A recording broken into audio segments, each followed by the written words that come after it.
രാവിലെ ഒരു 10 മണി 10:30 ആയപ്പോഴത്തേക്കും ഇമ്മയുടെ ഫോണിലേക്ക് ഒരു കോൾ ഇട്ടാ. ലെയിലുമ്മാടേന്ന് വേറെ ഒന്നുമല്ല, വേഗം വന്ന റംബൂട്ടാൻ പറിക്കുക, തിന്നുക, പോകുക. അത് കേൾക്കാൻ കാത്തിരുന്ന ഞങ്ങളും കേട്ടപ്പാടനെ ഡ്രസ്സും മാറ്റി കാർ എടുത്ത് ഞങ്ങൾ ഇറങ്ങി. കുന്തിരി കള്ളു കണ്ണുടനെ മയക്കി മയക്കി എണ്ണ കറുകയെ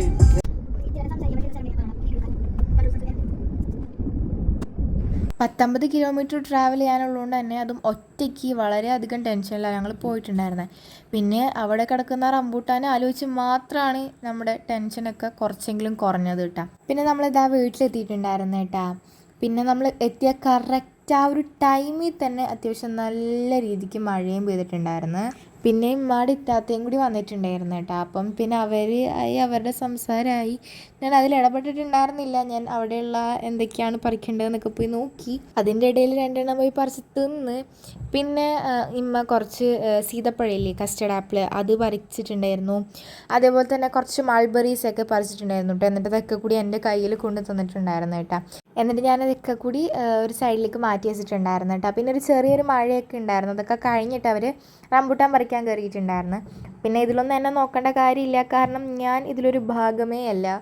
ഞാൻ വീഡിയോ എടുക്കുക, റീൽസ് കാണുക, പിന്നെ തിന്ന് സഹായിക്കാം. ഇതായിരുന്നു എൻ്റെ അവിടെ ചെന്നിട്ടുള്ള മെയിൻ പണികൾ എന്ന് പറയുന്നത്. അല്ലാണ്ട് വേറെ പണിയെടുക്കാൻ ഞാൻ ബാധ്യസ്ഥനല്ല, കാരണം അവർ രണ്ടുപേരും ഉണ്ട്. പിന്നെ നമ്മൾ ജാറത്തിലൊക്കെ കയറിയിട്ടാണ് വന്നിട്ടുണ്ടായിരുന്നത്. കാരണം വീടിൻ്റെ തൊട്ടപ്പുറത്ത് ജാറായതുകൊണ്ട് തന്നെ അവിടെ എന്തായാലും കയറണം. അപ്പോൾ നമ്മൾ അവിടെയൊക്കെ കയറിയിട്ടാണ് വന്നിട്ടുണ്ടായിരുന്നത് കേട്ടോ. പിന്നെ നമ്മൾ പോയിട്ടുണ്ടായിരുന്നത് പാത്തിമുത്തിനെ ഡ്രോപ്പ് ആക്കണമായിരുന്നു കേട്ടോ. അപ്പോൾ അതിന്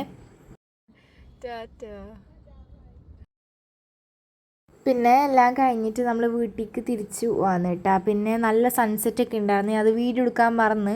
നല്ല ക്ലൈമറ്റും ആയിരുന്നു കേട്ടോ. മഴയൊക്കെ പെയ്യൂല എന്ന് പറഞ്ഞ് നിൽക്കുകയായിരുന്നു. പിന്നെ വീട്ടിലേക്ക് ചെന്ന പാടെന്നെ ബൂബു ഉറങ്ങുന്നതാണ് കണ്ടതും, തല തിരിഞ്ഞു കേട്ടോ. അത് കഴിഞ്ഞിട്ട് ഞങ്ങൾ ഫുഡൊക്കെ കഴിച്ചിട്ടാ. അപ്പോൾ അത്രേ ഉള്ളൂ. ടാറ്റാ.